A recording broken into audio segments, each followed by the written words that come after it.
मेरे साथ जोर से बोलिए, भारत माता की। क्यों भाई, सरकार बदलनी है नहीं बदलनी है? ऐसी आवाज नहीं चलती। दोनों हाथ उठाइए,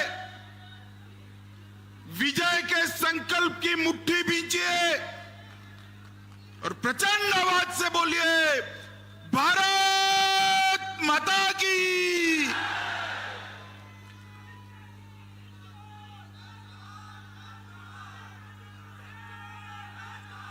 मैं सबसे पहले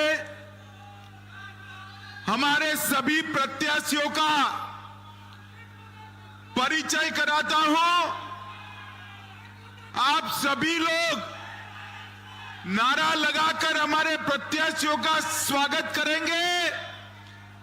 राजनांदगांव से हमारे पूर्व मुख्यमंत्री डॉक्टर रमन सिंह जी इस बार विजयी होकर आने वाले हैं।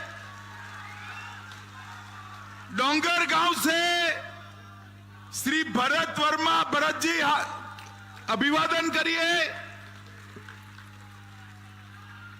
डोंगरगढ़ से श्री विनोद खांडेकर जी, ताली बजाओ विनोद जी के लिए। खुजी से बहन गीता साहू, ताली बजाइए गीता जी के लिए। अरे महिलाओं, जरा जोर से ताली बजाओ। खैरागढ़ से श्री विक्रांत सिंह जी, मानपुर से श्री संजय शाह जी। संजीव भाई हाथ ऊपर करो। और अंतिम परिचय मैं कराना चाहता हूं, ये भूपेश बघेल सरकार ने तुष्टीकरण के लिए, वोट बैंक की राजनीति के लिए छत्तीसगढ़ के बेटे भुवनेश्वर को लिंचिंग कराकर मार दिया। भुवनेश्वर साहू को भारतीय जनता पार्टी ने तय किया है कि हम भुवनेश्वर साहू के हत्यारों को उनके अंजाम तक पहुंचाएंगे और इसके प्रतीक के रूप में उनके पिताजी श्री ईश्वर साहू को हमने चुनाव के मैदान में उतारा। मैं आप सभी से अनुरोध करूंगा, भाई भुवनेश्वर साहू की शहादत के लिए जोर से दोनों हाथ उठाकर भारत माता की जय का जयकारा लगाएंगे। बोले, भारत माता की, भारत माता की। वंदे वंदे वंदे। मित्रों, आज राजनांदगांव में हमारे सारे प्रत्याशियों के नामांकन की रैली में एक विशाल जनसमूह मेरे सामने है। आपका उत्साह देखकर मैं स्पष्टता से आज भरोसा लेकर जा रहा हूं। मोदी जी को भी शाम को बताऊंगा कि 3 दिसंबर में कमल खिलने वाला है, कमल खिलने वाला। इस मंच पर उपस्थित हमारे प्रदेश अध्यक्ष और सांसद भाई अरुण साहू जी, हमारे नेता पूर्व मुख्यमंत्री और यहां से हमारे प्रत्याशी राजनांदगांव के डॉक्टर रमन सिंह जी, बहन सरोज पांडे जी, पूर्व सांसद अशोक शर्मा जी, भूपेंद्र सवन्नी जी, श्री मधुसूदन यादव जी, श्री रविंद्र राय, पूर्व अध्यक्ष झारखंड के, श्री संतोष अग्रवाल जी, श्री अभिषेक सिंह जी, श्री अवधेश चंदेल जी, श्री प्रदीप गांधी जी, श्री रमेश पटेल जी, और आज मेरे साथ जो हमारे सातों सात प्रत्याशी उपस्थित है, जिनको आपको विधायक बनाकर भेजना है, वो सभी प्रत्याशियों को मैं हृदय से, मेरी ओर से और करोड़ों भाजपा के कार्यकर्ताओं की ओर से बहुत बहुत शुभकामनाएं देना चाहता हूं। माताओं, भाइयों, बहनों, डॉक्टर रमन सिंह जी ने ठीक से बात रखा है, मुझे ज्यादा कहने की जरूरत नहीं है, मगर मैं छत्तीसगढ़ वासियों को चुनाव की घोषणा के बाद पहली बार रैली हो रहा है, मैं छत्तीसगढ़ वासियों को याद कराने आया हूं, इस छत्तीसगढ़ को हमारे प्रिय प्रधानमंत्री अटल बिहारी वाजपेयी जी ने बनाने का काम किया।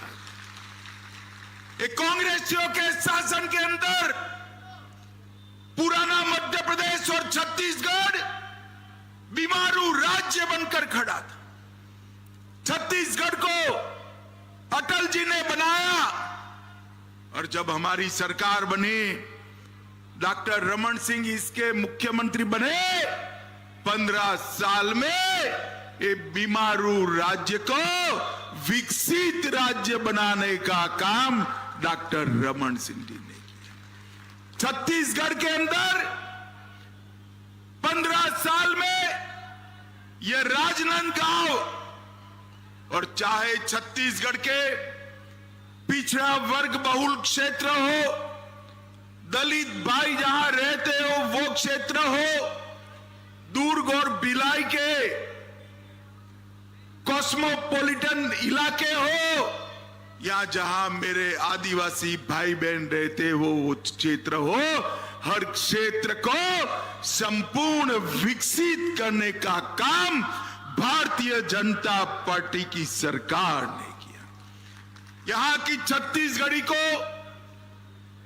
छत्तीसगढ़ी भाषा को राज्य की भाषा का दर्जा देने का काम भारतीय जनता पार्टी ने किया।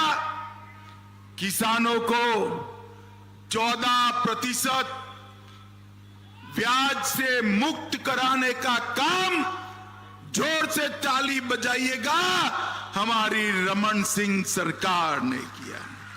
मित्रों, सबसे पीडीएस की व्यवस्था सबसे अच्छी देश भर में कहीं पर लागू हुई तो मेरे और आपके इस छत्तीसगढ़ में हुई, और रमन सिंह को चावल वाला बाबा कहकर पुकारा गया। ट्राइबल, ओबीसी और दलित को अपने अधिकार देने का काम किया, और छत्तीसगढ़ को हमने विकसित राज्य बनाने के लिए ढेर सारे कदम उठाए। और मैं पूछने आया हूं, भैया भूपेश जी, 5 साल में आपने क्या किया, इसका जरा हिसाब किताब दीजिए। मुझे मालूम है हिसाब देने का आपका स्वभाव नहीं है, आप विकास का हिसाब किताब नहीं करते हो। बेचारे ताम्रध्वज साहू और राजा साहब से हिसाब किताब करने में पड़े हो, आप विकास का हिसाब नहीं कर सकते हो।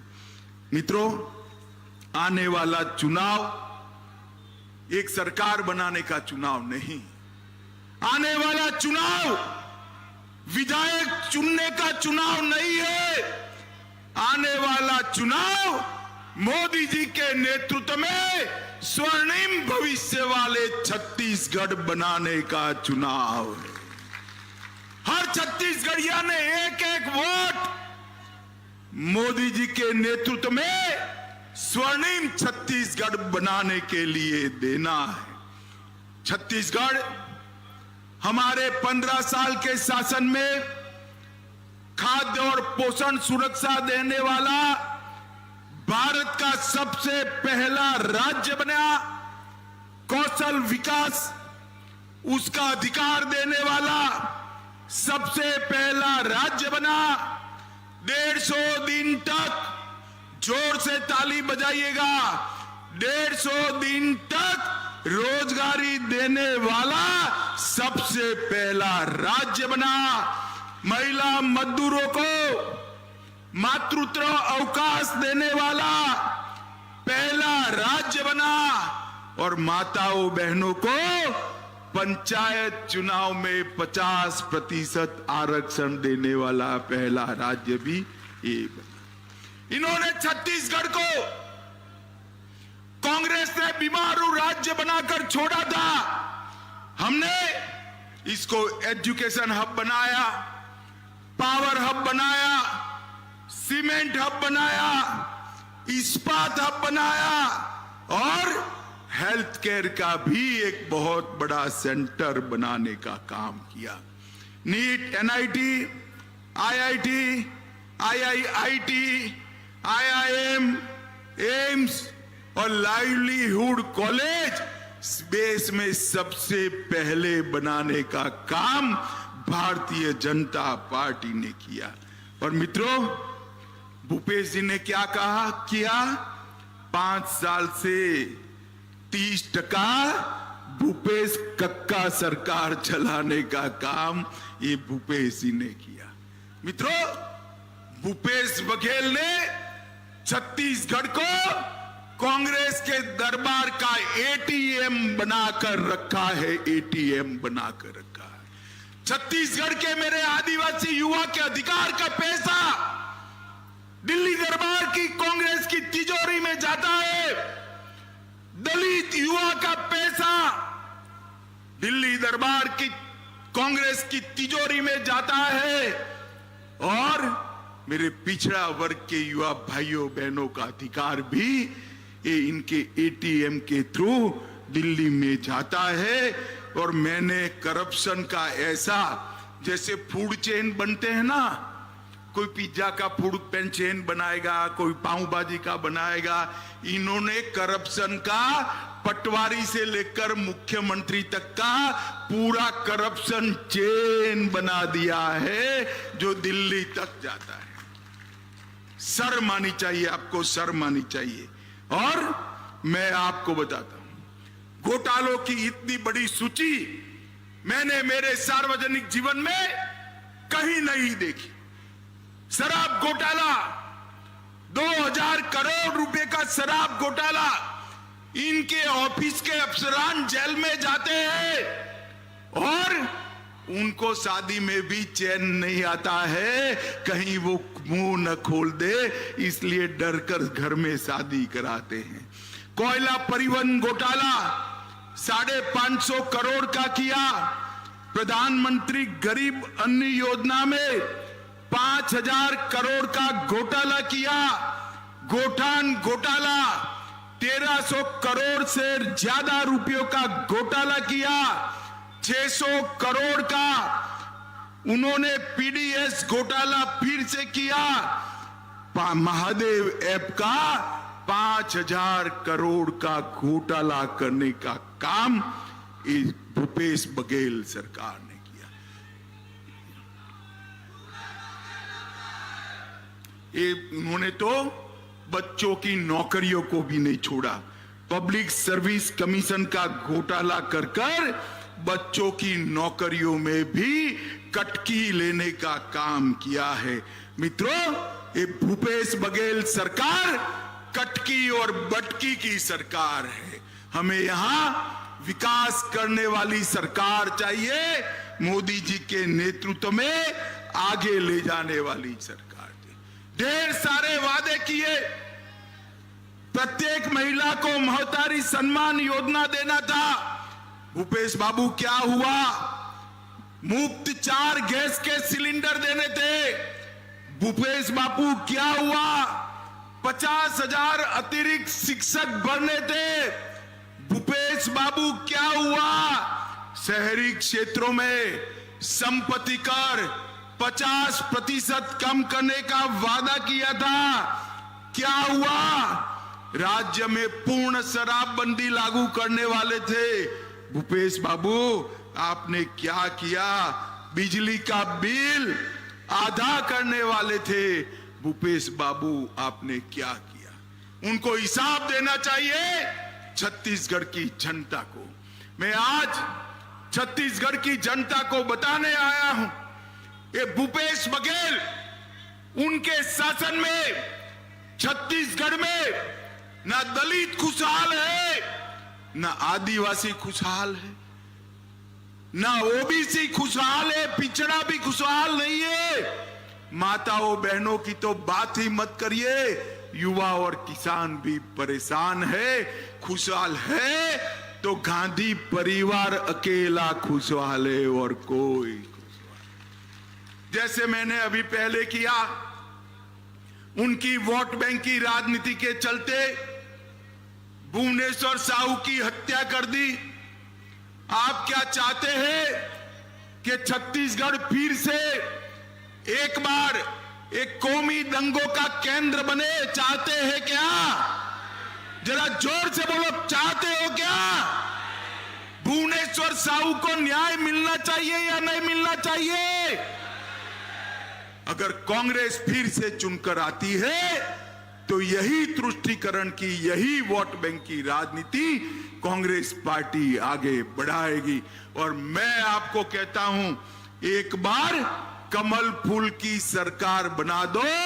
ये जिन्होंने भ्रष्टाचार किया है, पाई पाई उनसे वसूलेंगे और उनको उल्टा लटका कर सीधा करने का काम ये भारतीय जनता पार्टी की सरकार करेगी। भाई और बहनों, मोदी जी के नेतृत्व में हमने पूरे देश का सम्मान बढ़ाने का काम इस देश के प्रधानमंत्री जी ने किया है। अभी अभी विधानसभा और लोकसभा में 33% माताओं बहनों को रिजर्वेशन देने का काम भारतीय जनता पार्टी की सरकार ने किया। चंद्रयान भेजा, G20 हुआ और छत्तीसगढ़ के ढेर सारे लाभार्थियों को नरेंद्र मोदी सरकार का फायदा मिला है। मित्रों, मैं आपको बताना चाहता हूं कि राजनांदगांव में मेडिकल कॉलेज 370 करोड़ रुपए का, 330 करोड़ के फ्लाईओवर, 48 करोड़ के शिवनाथ व्यय प्रवर्तन योजना नहर, 18 करोड़ से पेंड्री में निवास स्थानों, 15 करोड़ रुपयों से मातृ शक्ति के लिए अस्पताल, 13 करोड़ रुपए एजुकेशन के लिए और 10 करोड़ रुपया मॉडल कॉलेज और वंदे भारत ट्रेन का सौगात भी नरेंद्र मोदी सरकार ने किया है।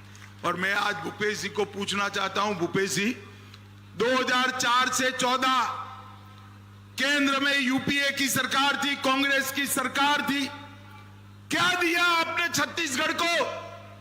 हिसाब लेकर आइए। माताओं भाइयों बहनों, 2004 से 14 में केवल 77,000 करोड़ रुपया छत्तीसगढ़ को 10 साल के अंदर दिया। कितना दिया? जरा जोर से बोले, कितना? 77,000 करोड़। कितना? और मोदी जी ने 2014 से 23 उनके 10 साल बनाम हमारे 9 साल 77,000 करोड़ की जगह पे 3,01,000 करोड़ रुपया छत्तीसगढ़ को भेजने का काम किया।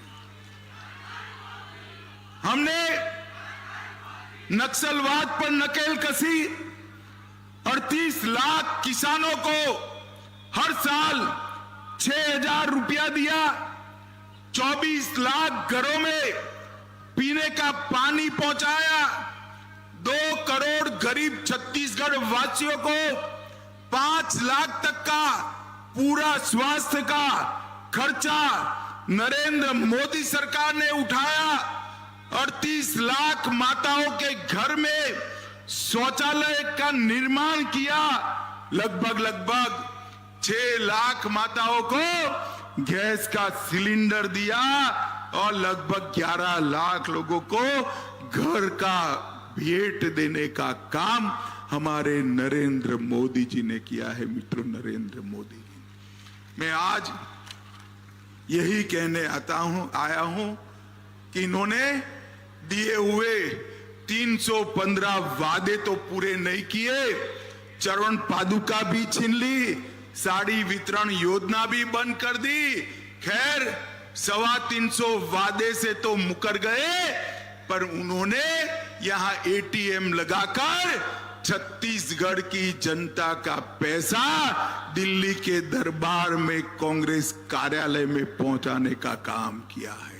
मुझे बताओ माताओं, भाइयों, बहनों, जिन्होंने छत्तीसगढ़ के भविष्य को इस तरह से बर्बाद किया है, वो भूपेश बघेल को फिर से मौका दे सकते हैं क्या? जोर से बोलिए, दे सकते हैं क्या? जिस तरह से भुवनेश्वर साहू को रौंद रौंद कर मार डाला, वो सरकार को रिपीट कर सकते हैं क्या? जोर से बोलिए, कर सकते हैं क्या? राजनांदगांव की चारों सीटें मोदी जी की झोली में डालेंगे क्या?